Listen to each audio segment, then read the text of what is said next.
I understand, Castellan. I chose you for this special mission because he's already dead. You are unlikely to miss him. No, son. Right, off you go, not a word to anyone. Castellan, we found this in the additum, under the chair where the body was. Empty. But enough traces to analyze, no doubt. Thank you, Commander. And report back after you've restructured the Master.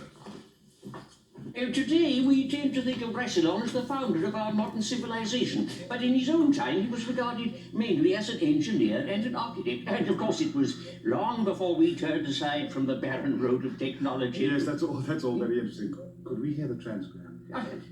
Early history is something of a pet subject. And Rassilon journeyed into the black void with a great fleet.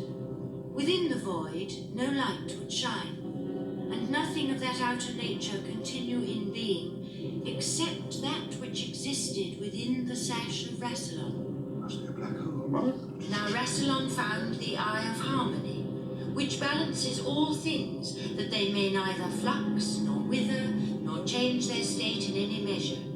And he caused the eye to be brought to the world of Gallifrey, wherein he sealed this beneficence with the great key. What's the great Then key? the people rejoiced.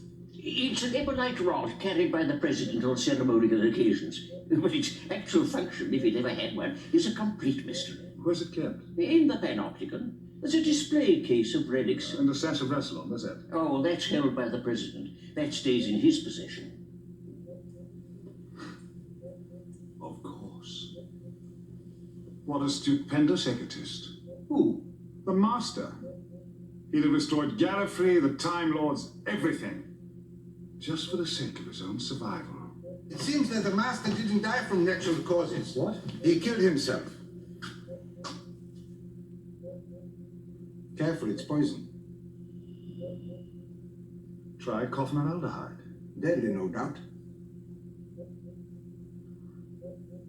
It's a neural inhibitor. Spandrel, we've been fooled. What? The Master. He's still alive. I've just sent Hillary to station him.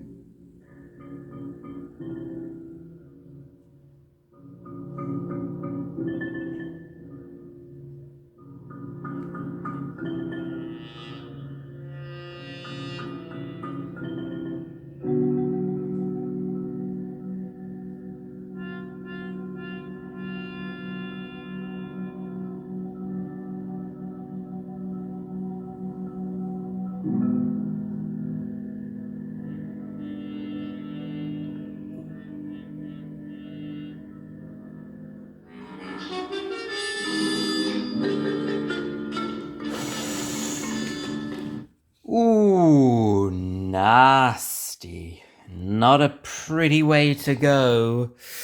Oh, wow. The Master.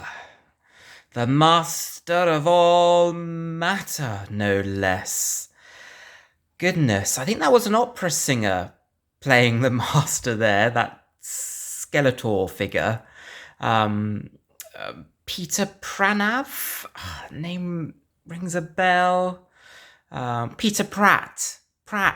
Yes, I think that's the one. Yes, I think he might have been an opera singer. I don't know why that seems to be lurking around in my memories. Quite an extraordinary story, this one. I don't think there'd ever been one quite like this. And I don't think we would have seen something like this for some time following either. Sort of as a standalone story, it's quite fascinating, sort of bridging the gap between companions. Interesting to see an adventure with the Doctor on his own, which wasn't a particularly common occurrence during the classical period. In fact, I can't think of any other ones off the top of my head, but I'm probably wrong. There probably is another one or two. But of course, set on Gallifrey as well. And I think it explains a lot about Time Lord mythology here. And this might be the one where we learn, I think, that a Time Lord can only regenerate 12 times, which of course would later be sort of expanded in the time of the Doctor. But I remember feeling very unnerved by this. Well, there's a particularly nightmarish episode set in the Matrix where there's lots of nasty things going on. It's sort of the closest I think we get to Doctor Who being a bit like a horror movie. And indeed, Mary Whitehouse, I think, got a clause into this one. I think the actor who played the Castellan there,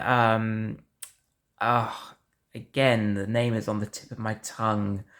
Maybe that was Pranav or something like that. Anyway, he'd of course had previously appeared, I think, in the Mutants.